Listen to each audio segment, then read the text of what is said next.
bude poticaj, okrepa i snaga našim krhkim i slabim savjestima da se izgrade do mjere i dostojanstva na koje nas ti pozivaš.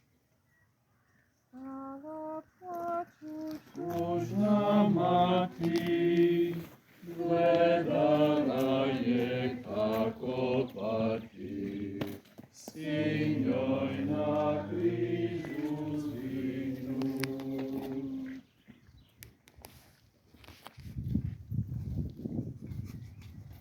Prva postaja Isusa osuđuje nas. Klanjamo ti se, Kriste, i blagoslivljamo.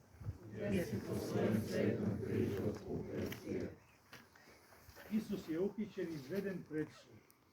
To je slika naše svakodnevnice. Vječna istina, stvoritelj, izvor savjesti, koja je pozvana suditi, stoji pred ljudskim sucem. Pilat se pita što je istina, ali je ne želi otkriti i stati iza nje. On je ne doživljava, ne shvaća, ne služi joj. Tek pere ruke od nje. Za njega je istina pragmatična i oportunistična. Perući ruke od istine, on guši savjest koja živi od istine kao svoga uporišta. Pomolimo se.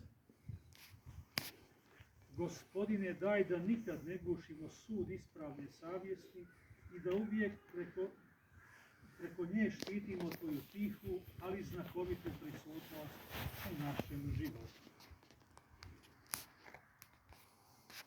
Smiluj se nama, Gospodine.